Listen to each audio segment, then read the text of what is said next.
Okay, my name is David Quinn. I'm the chair of the DL 931 Masters in Animation program in IADT.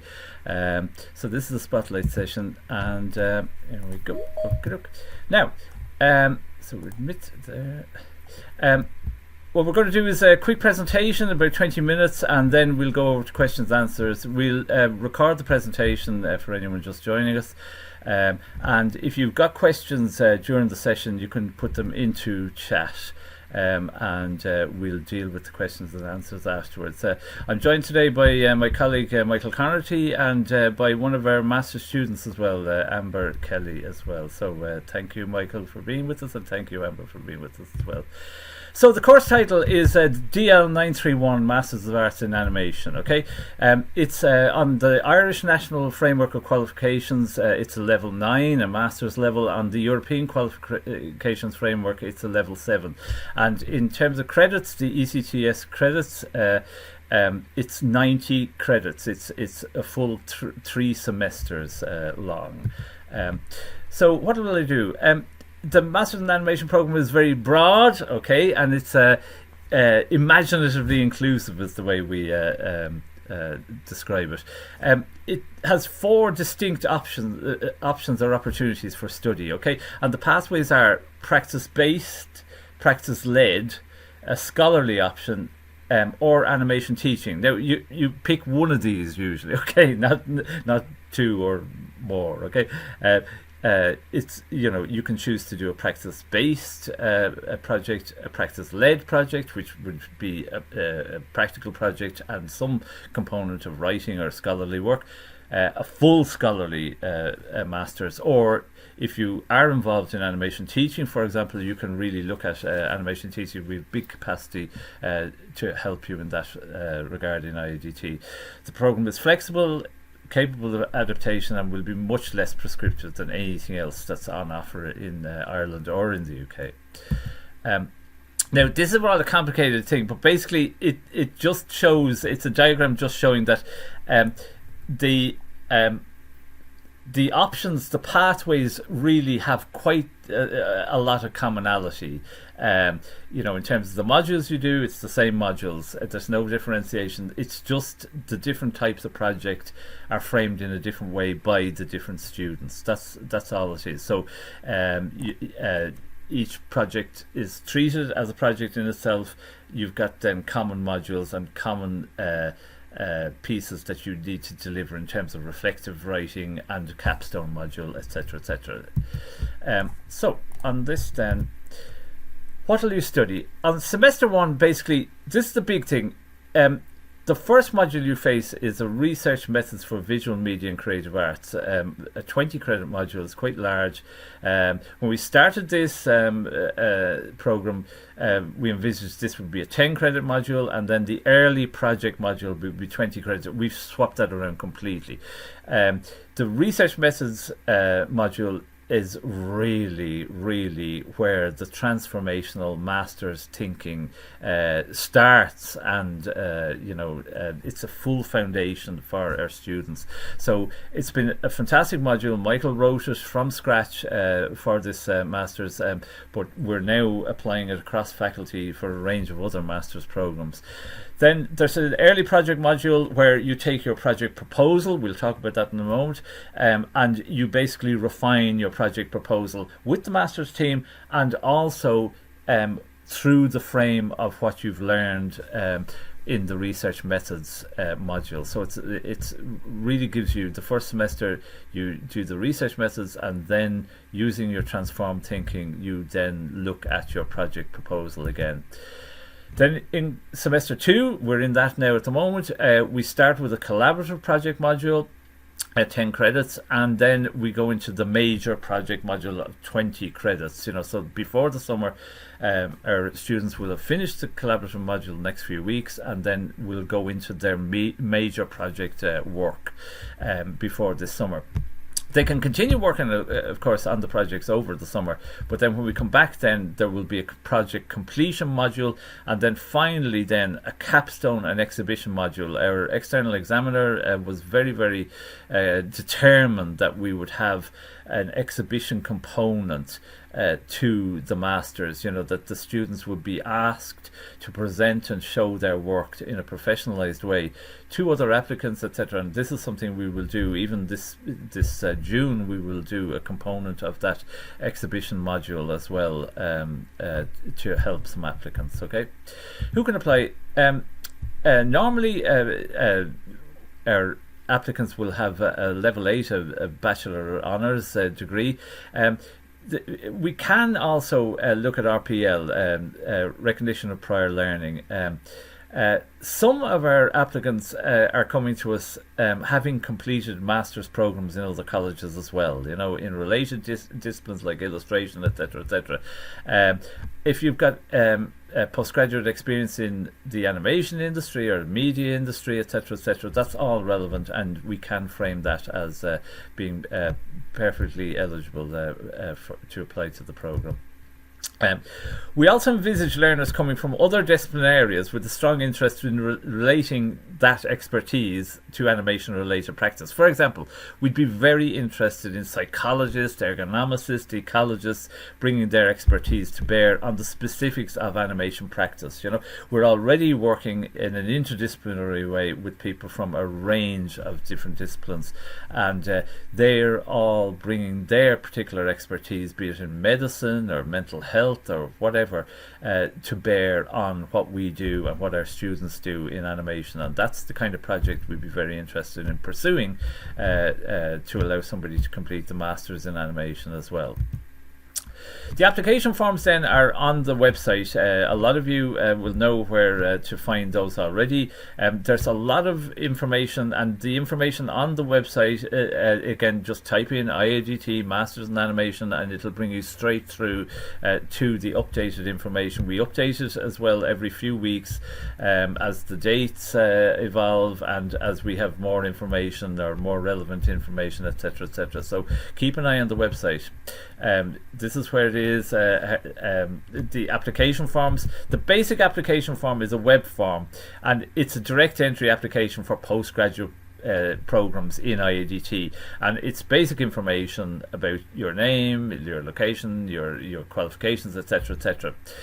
Then we send you, when we receive that application, we send you a specific form called a PG2 animation form. And really the important thing here, it's the same information again, it's your name and who you are, etc. But the really crucially important thing is that it allows you then, or asks you to describe what your project proposal will be for your Masters in Animation, and what you're proposing to do, what you hope to learn through your Masters in Animation project, and what small component of new animation knowledge might you hope to create or transfer through or discover through your Masters project.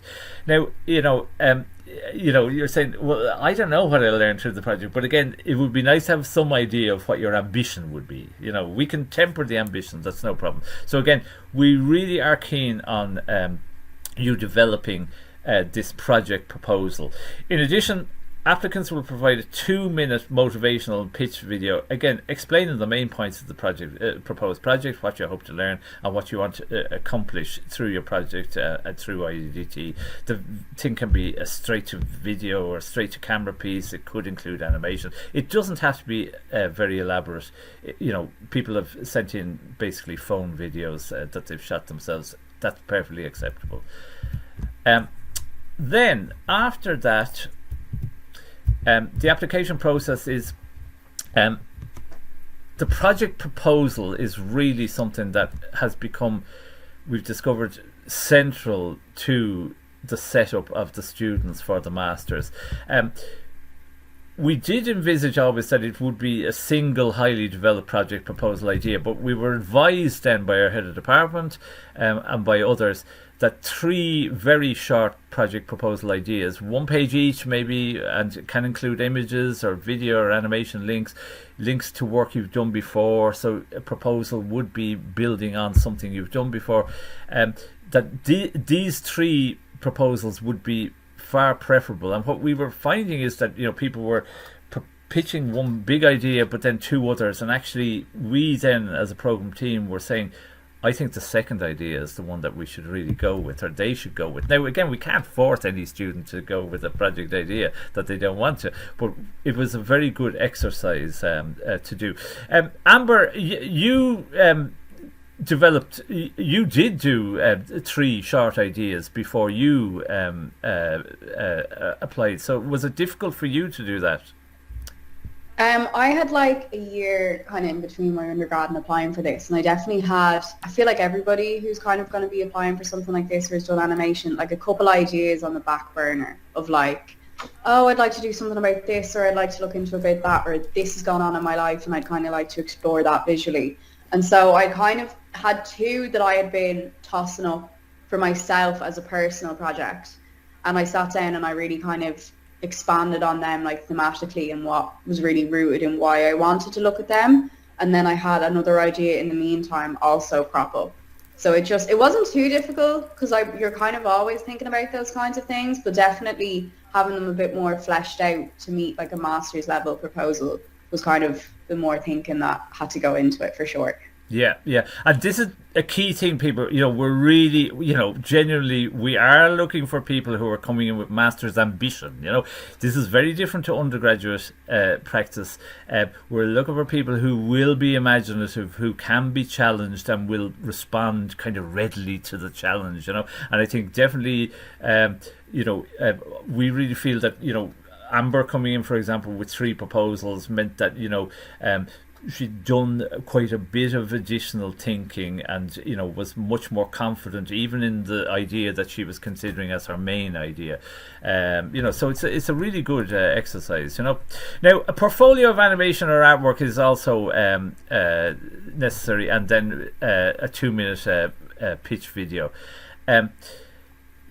What is on the portfolio? Well, basically applicants will present a portfolio of art or animation work, relevant show reel if possible, film or animation related work, that's fine.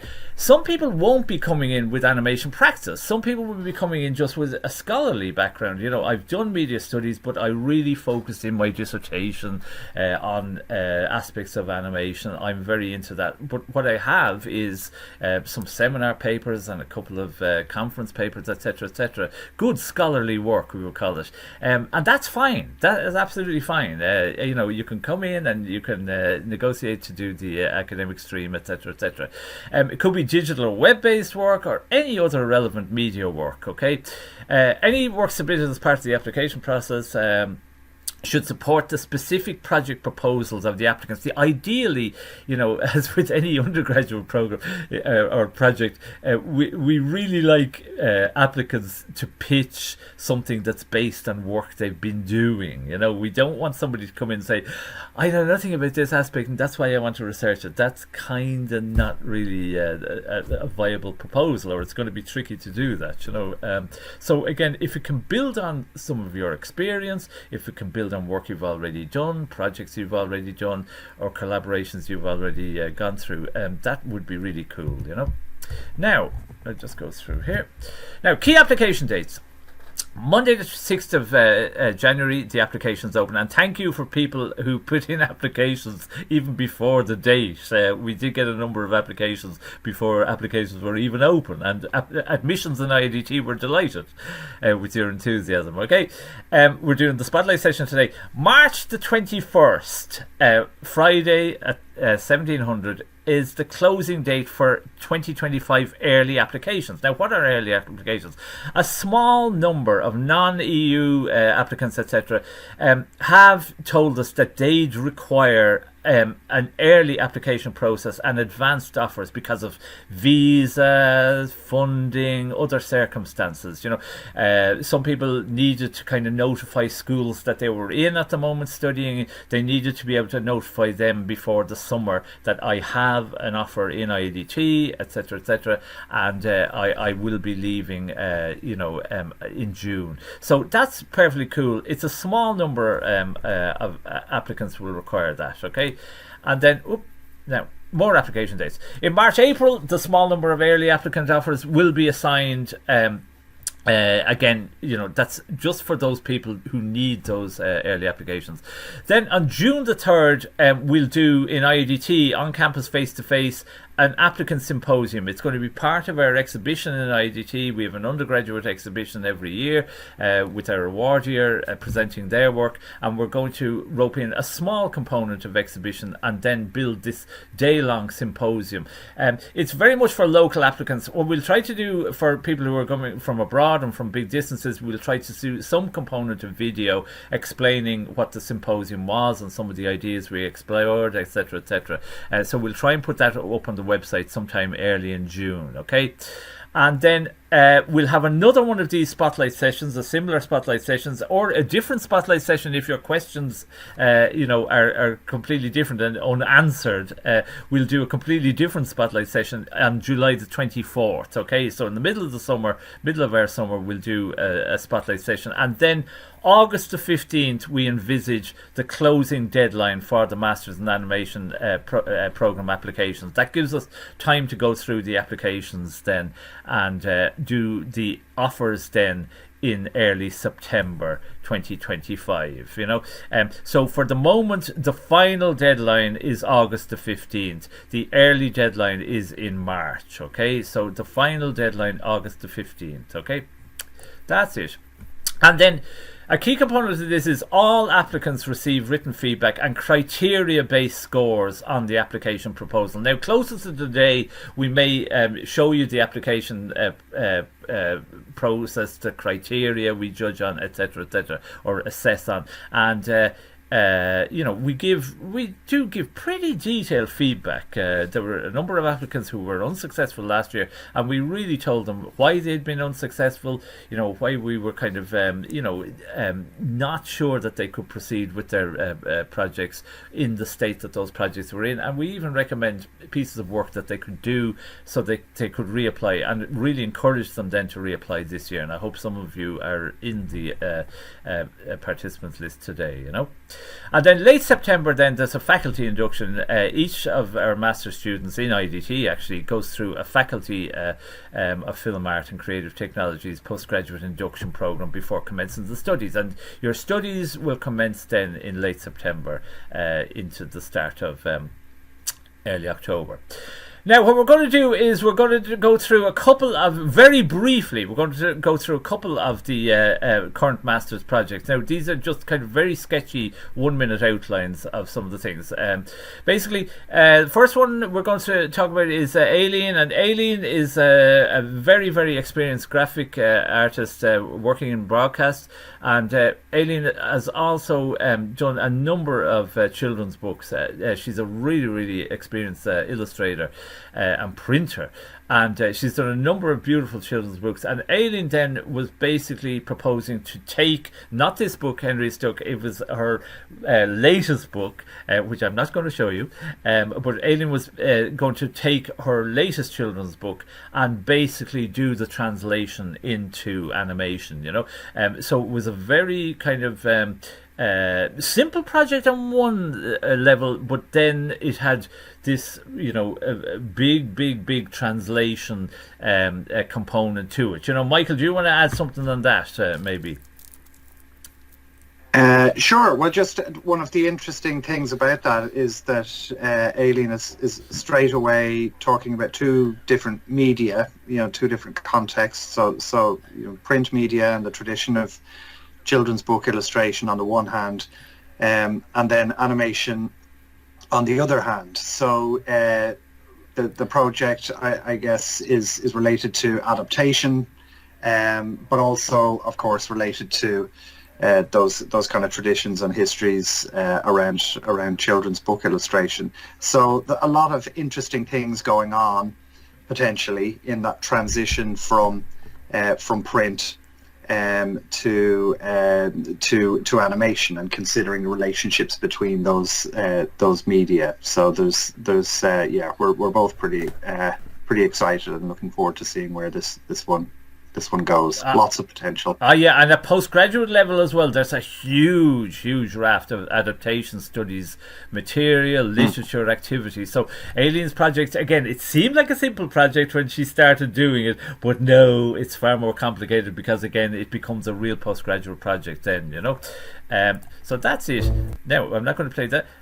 Amber, do you want to talk about yours very quickly? Yeah, so my project is kind of looking at visually exploring grief and trauma through animation. And like, as I said, when I pitched the idea, these were kind of like ideas I had on the back burner. I was like, oh, listen, I've gone through these things in my life. How do I have these skills from animation undergrad. How do I make this into like a little project?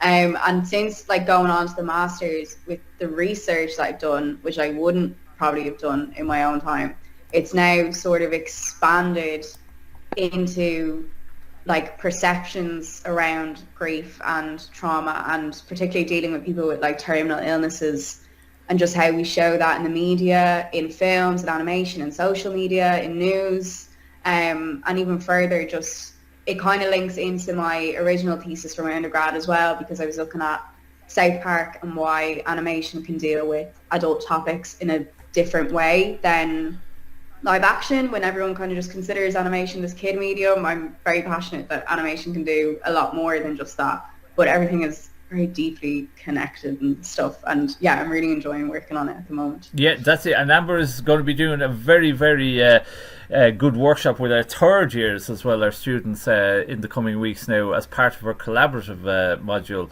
on the Masters, a workshop into art therapy. I was just telling her there before we started the meeting that it's become a very easy sell. The third years are very enthusiastic about participating in a workshop, a day-long workshop about art therapy, you know. So again, it's a very interesting project, and again, you know, it's very challenge-based material. And IDT animation, even at undergraduate level, we're very used to dealing with difficult material related to mental health, etc., etc. We're very experienced in dealing with these projects. So it's really been a great thing to have an undergraduate project that's dealing with similar difficult material. We've got to be very careful and kind of mindful as well that it's not going to be easy for Amber to work through this project, but it's a great project, you know. Then Aoife is one of the most experienced animation life drawing lecturers in the country, and Aoife, we're fortunate to have her working on our undergraduate program. But Aoife is exploring a project to do with embodiment. Basically, she, as well as being a life-drawing lecturer, Aoife is a practitioner in Brazilian Jiu-Jitsu, and she wanted to take a project, explore Jiu-Jitsu and the sensations of embodiment through Jiu-Jitsu as drawing, you know. So it's hugely relevant to the type of life drawing that we do in animation, and it's really been a fantastic project so far.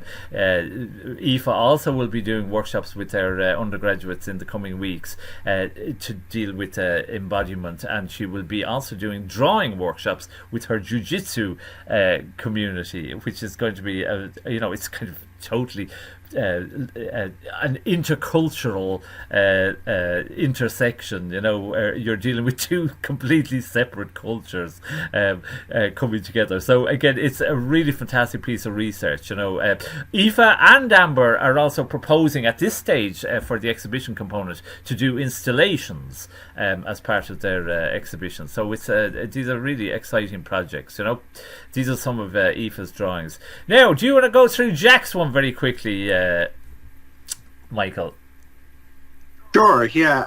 I mean, Jack is interested in realism and animation and documentary and animated documentary, and how reality and the real world are signified in animated documentary is sort of how Jack started out. But he has moved his project on significantly in the last couple of months, and this is something I'd say is also true for Amber and also true for Aoife and Aileen, and true for all of our students, that we're delighted to see that, as impressive as their initial proposals were, the whole point of the Masters setting is that you have the freedom to kind of push yourself and your work into new territory, into unknown territory, and you have the freedom to kind of, to make mistakes and test new waters and so on. So Jack has arrived at a substantially kind of different idea for the experiments he wants to do around his film. His plan now is to make a film from the sort of perspective of a teenager, using using drawings as the basis for the animation, but drawings that are drawn in the style of a kind of a naive teenage style, like a non-trained drawing style.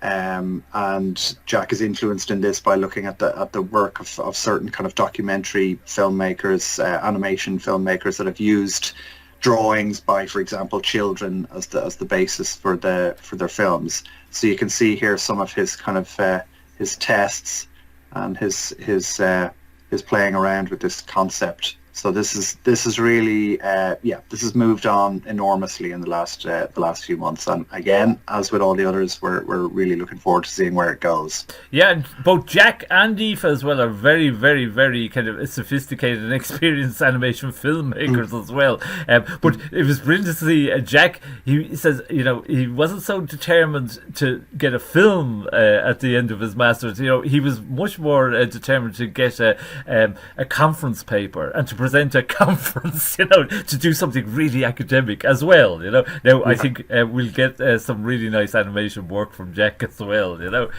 So it's a very interesting proposal.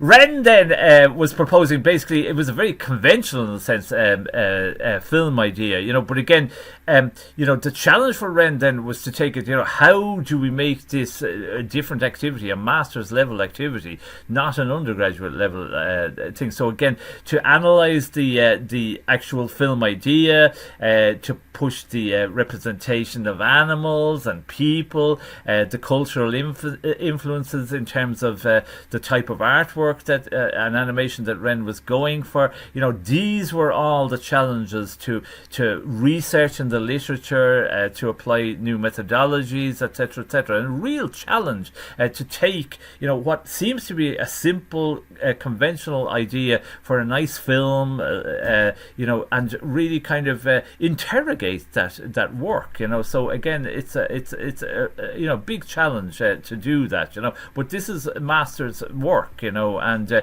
yes, the film may be an outcome, but a growing confidence in what the master's student and the master's graduate would do is going to be a key component of the outcome as well for us. And then finally, Kyle came to us from. Kyle did his undergraduate in Athlone with our colleagues John Peavoy and Yvonne Hennessy, and Kyle came to us with a particular approach in terms of making a film, but has completely transformed his practice over the past, I would say, 6 months.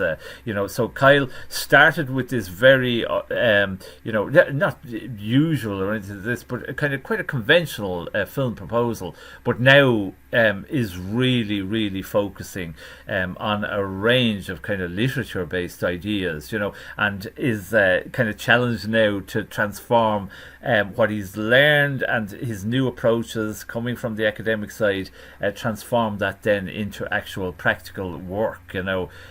Kyle will be doing, as part of his collaborative module in the next few weeks, will be doing a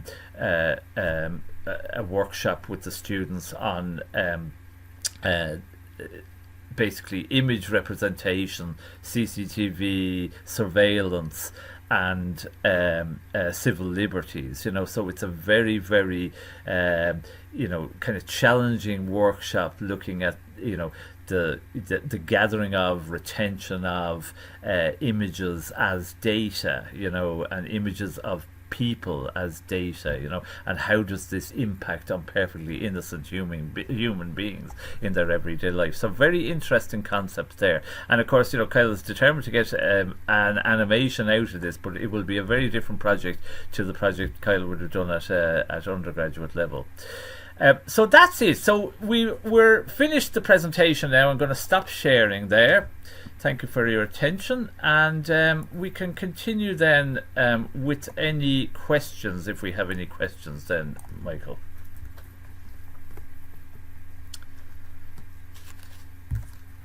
Feel free, folks, to stick questions into the chat.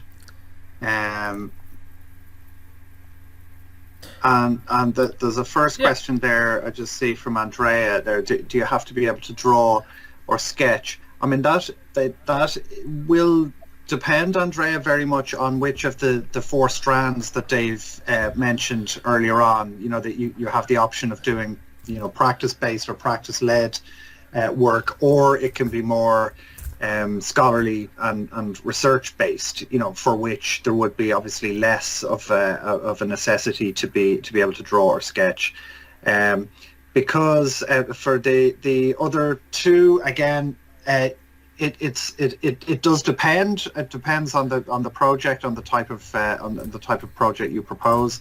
Most of the people, I suppose, it would be common enough that they will have some background in animation, and therefore will have experience with drawing and sketching, and will have a certain sort of ability at a certain level in that area. But we don't want to establish or set too many kind of rules for these, because we welcome all kinds of proposals from people from all kinds of backgrounds. As long as what the candidate is proposing to do is animation centered, so that can mean lots of things. Yeah, it could. So I certainly wouldn't say that would be a deal breaker, Andrea. No, not at all. It could be, Andrea. You might have no drawing background. You might have a psychology background or something like this. You might want to come in and spend your project, or work your project through observing how our students learn animation, for example, or how our students conduct themselves doing animation projects in the studio, etc., etc. So there is no necessity to have a drawing background. Now, your project has to be animation focused, animation centered, but how you do that is up to you. You know, is the focus mainly on 2D animation or 3D animations? We are completely agnostic. Really, we can support students to pursue their project in either 2D. We have a huge strength in Ireland in 2D animation at the moment, unusually, but also we have real strengths in CGI as well, and real backgrounds in CGI. We're agnostic, and with our undergraduate program as well, it's up to the students to decide what software, what hardware they want to use. We will try to support them through that as well. Is there any software you recommend going into the master for practice-led work? No, there isn't. On 2D we use anything from TV Paint, Toon Boom, Moho, etc., etc. Whatever is fashionable at the time. The students just tell us, look, I want to use this, or we have the seeds for them. We use Blender, we use Maya, 3D Studio Max on the CG side. But again, we're completely agnostic. There's nothing we would recommend that you need to, be up to speed with. We can't say, oh, you need to really understand Blender, or you really need to understand Maya, or whatever. It's totally up to you. If it relates to your project, that's totally cool. Do you need a full fleshed out idea for the application, or just an idea of themes and story? I think, again, three small one-page ideas might be the thing. Amber came in with one idea that was a film idea that she thought might be the runner, but the other two ideas were a little bit they were a little bit sketchier, but in a way they were fresher, etc., etc. And so we probably guided Amber to go towards one of the less developed ideas. So you don't need we would discourage you from having one big idea. 3 smaller ideas at this stage would be the best. How many people are accepted? Go ahead. Just to jump in, sorry, Dave. Just to jump in on that. Sorry to cut across you, Dave, there, but Marta. I mean, if you have, if your idea has been worked up to a point where you have, material like a script and an animatic that you can, or an animatic particularly that you could link to. in your application, then brilliant. Do include that. But it's not something, as Dave was saying, that we'd necessarily expect from anybody. If you have it, great. Yeah. But it's enough. We're happy enough for you to just lay out the idea as kind of clearly as possible. Yeah. Exactly. But yeah, if you have supporting material, definitely don't hide it under the bushel. Yeah. And do link it. And again, if there is an idea that you heavily invested in, just show it to us, for God's sake. Just put it out there, as Michael says. Don't be hiding the thing. How many people are accepted for a degree? We have a maximum target of 12 at the moment, and that's kind of space related in certain respects and resource related. We're moving into a new building this year. In the next couple of weeks, the new building has space for an additional 700 students, and we're very hopeful that we'll be using seminar rooms in that new building, etc., etc. So 12 at the moment we think is manageable, but we're I think put in your application and that's it.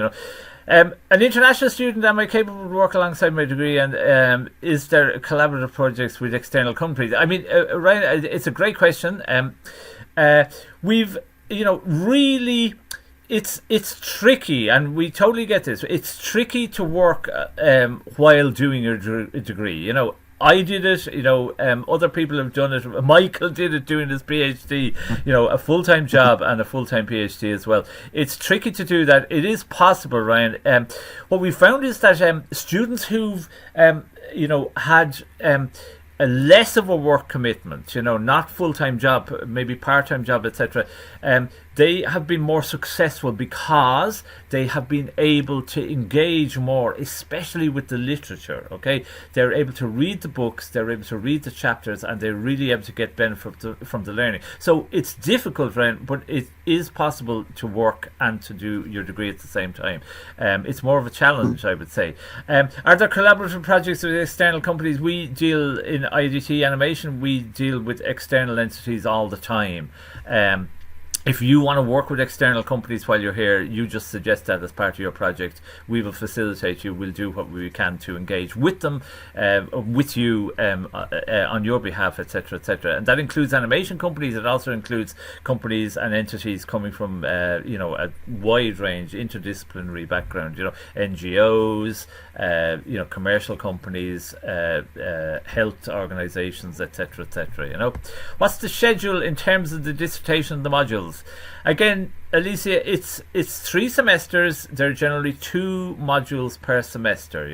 The first semester there's a large research methods module, and then there's a minor project module where you really kind of dust off and reshape your project idea that you proposed on application. Then semester 2, there's a collaborative module that's quite small. Intense, but quite small, and then a project module where you really work on your project.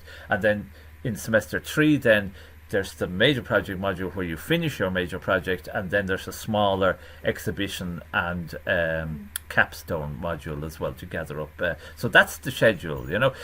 In terms of the meetings, there's big scope to do online meetings, etc., etc. We try to get the students in, if possible, if at all possible, face to face, at particular points during the year, especially to present to each other. And I think, Michael, really we've learned that peer-to-peer presentation and learning, as ever, has been invaluable in this Masters.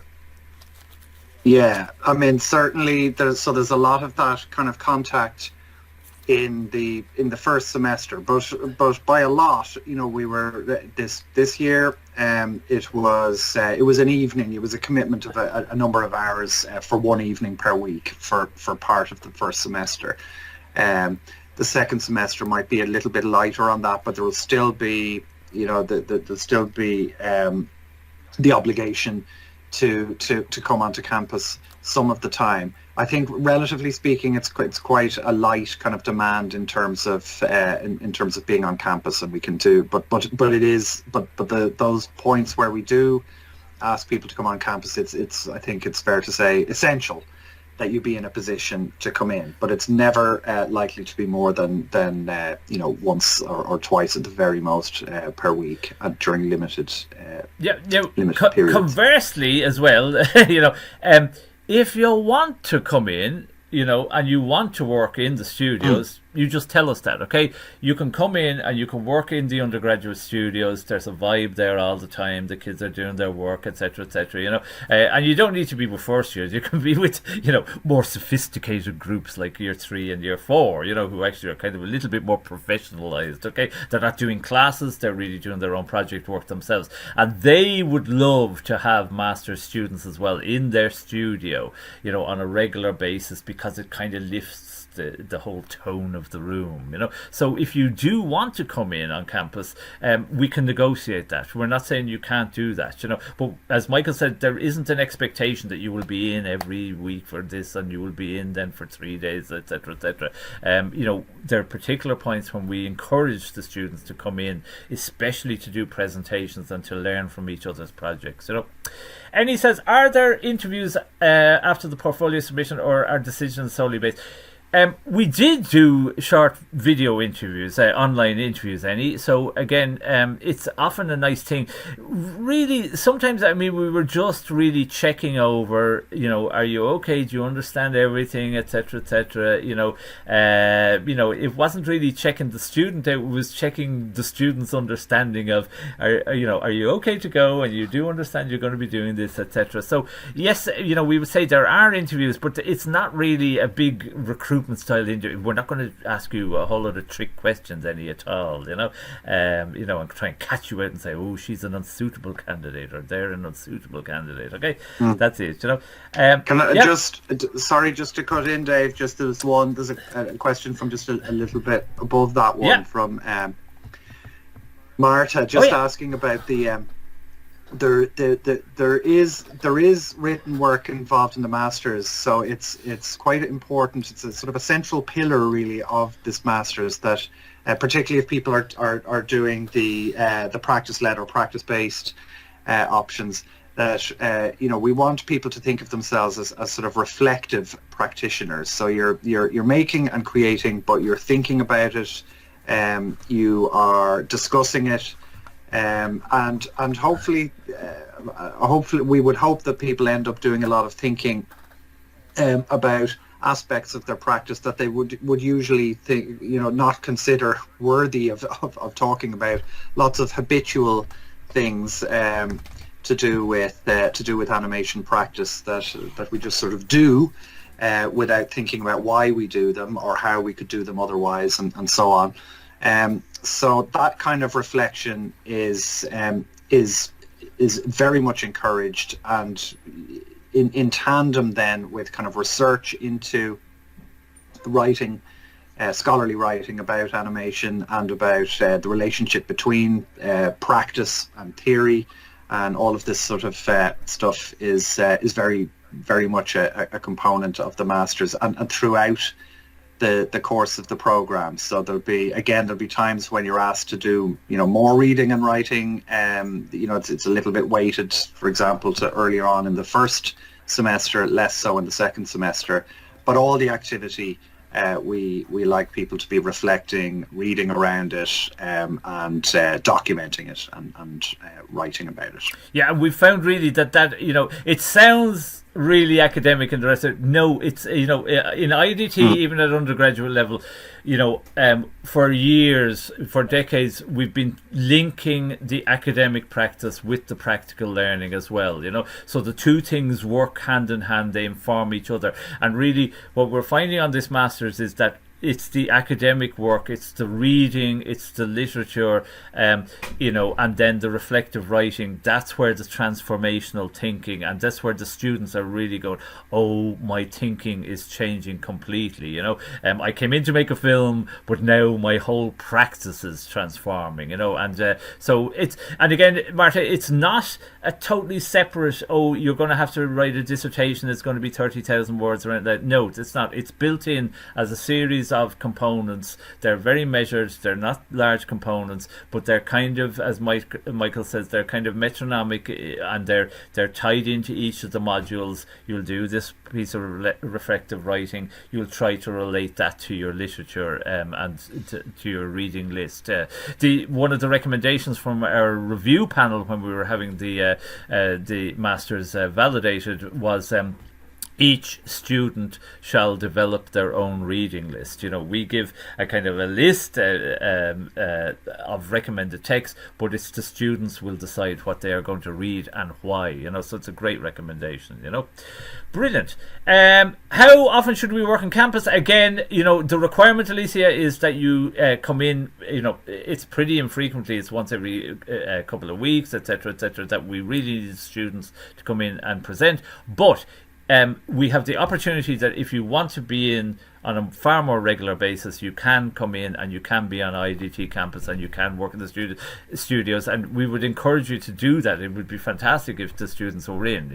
At the moment, most of the students are working a little bit more remotely, but the requirement to be on campus is smaller than, it's not a mandatory component. Does the degree have flexibility, whether in person or online, depending on the course? It does, Ryan. I mean, again, this is something we've discussed. For example, would there be capacity to have people doing a small component of in-person induction, for example, and then later to do more of their work remotely? And yes, is the possibility, but we'd have to negotiate that quite carefully. It would also be kind of conditional on, how you're financing it, etc. But we would be very supportive of, a more distance learning model for particular students. For most students, we'd really like to see them face to face, because it's the most direct form of communication. They can learn from their peers, etc.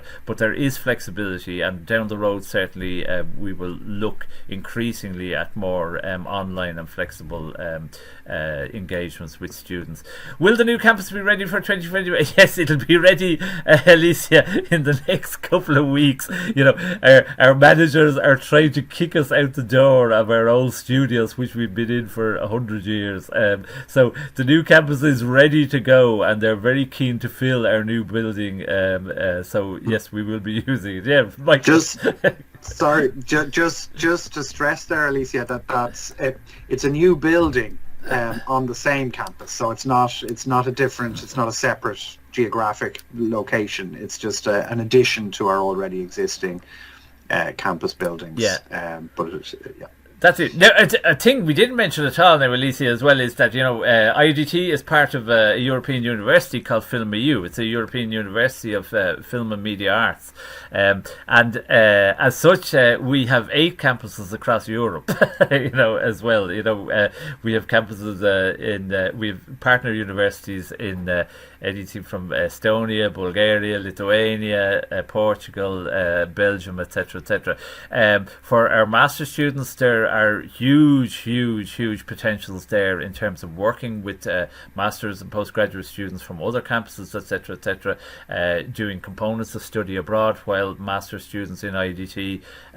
So it's very, very exciting. Also collaborating with a number of joint masters programs and other postgraduate programs that Film EU runs, including one called Reanima, which IDT will be members of in a few years. It's very interesting. Will the rest of this presentation be recorded? I need to head out. It's been recorded, all right. But what we were going to do, Colin, is we were going to just record the presentation, and then just so that people were free to ask questions. I know it's kind of good information. I've no objection personally, but some of the other participants might say, "Oh, I didn't want my question mentioned," or anything like this. So it is being recorded, but we're going to edit that bit. Apologies, Colin. Colin, there will be another spotlight again in July, okay? So you're welcome to come in again, okay? And if you have any questions as well, feel free to email me, David Quinn at IADT.ie, or Michael Connerty at IADT.ie, and our websites are our email addresses are on the website. Okay, so Colin, if you need to head out, just email us any questions. Since this will be gone home as well as the studio, will the course aid in supplying necessary equipment and programs to complete the projects? It's a tricky thing, basically it's a cost related thing. We can assist, Marta, but we can't say, look, you need this and you need this and you need this, and we'll provide that for you. That's not the way a master's program will work. Most of the students are kind of set up themselves to do it, but it's equipment they've put together. Amber, you put together a workstation basically at home for your practice, haven't you? Yeah. So, can you hear me? Yeah.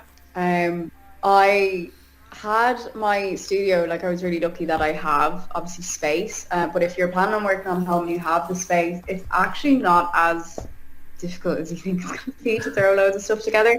Like I literally got like a tripod off Amazon that like welds to the desk kind of vibe, which was like maybe a tenner, and then found 2 lamps, and that was kind of my under camera setup for anything that I wanted to do. Where I work primarily, or I want to work primarily with physical medium rather than digital software. So I'm kind of okay in that regard, but then I have to find ways to like, obviously Dragon Frame is not something I have that is insanely expensive. So it's just about really, for me, it was really about researching and kind of Googling and going on like Discord or Reddit and seeing what people are using at home for free. So like I have a good software called Boats, or I use DaVinci Resolve or whatever the hell it's called to put things together. I got a ruler and 2 hole punchers and made my own little animation hole punch scenario. Like it's not actually as bad as you think, and there's so many resources out there to find free software that does just as good as really expensive paid software, and so many tools at home to shoot things physically if that's what you're going to do, or digital wise. Clip Studio Paint I think is the biggest, most reasonably priced animation software at the moment.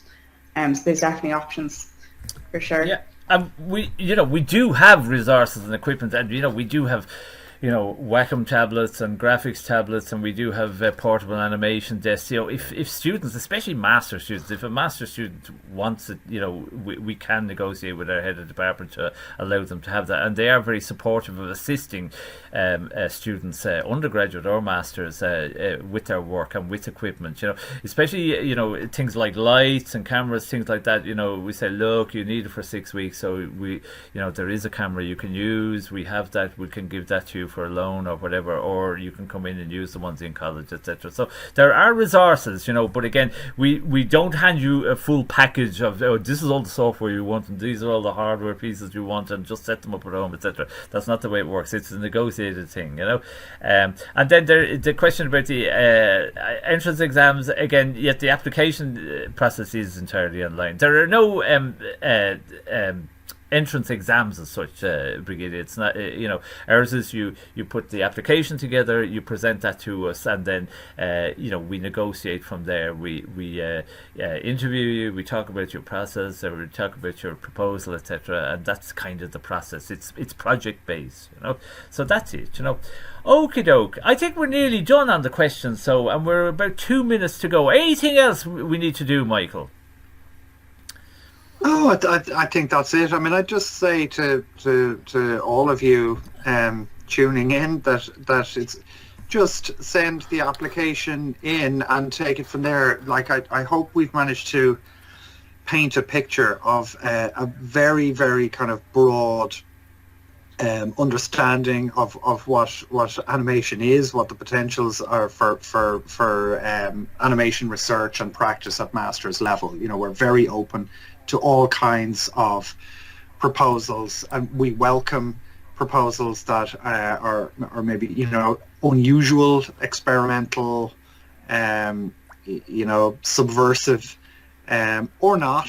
We really don't want to set any kind of rules at all in terms of what you propose. It's an opportunity for you to experiment, push yourself into new territory, and hopefully come out the other end different from how you went in as a practitioner and as a creator and a researcher. So be adventurous, and we'll look forward to hearing from you all. Yeah, and I've got to say,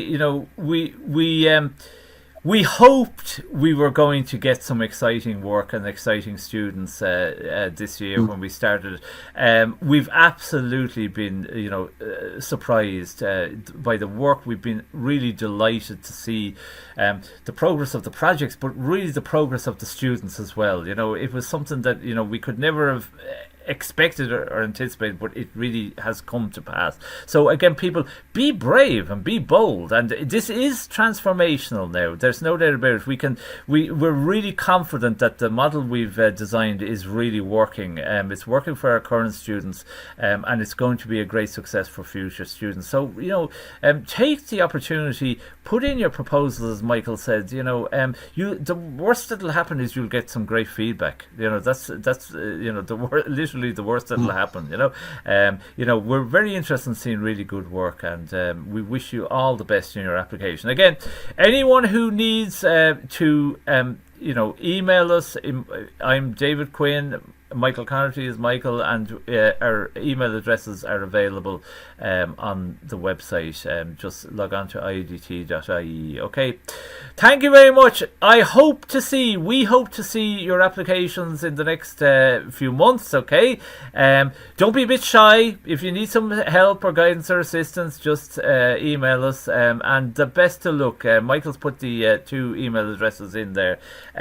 Amber, thank you very much. You're very good to do this on the Thursday. Amber. Thanks very much. Bye. That's it. We'll see you for the workshop, in the next few weeks. Okay, that's it. Okay, that's it. And thank you everyone else. Thank you, Brigida and Annie and Marta, Alicia, for all your questions. It's been really fantastic session. Great. Thank you for your participation.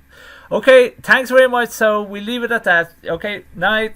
Thanks, Amber. Bye. We'll see you, Michael. Bye.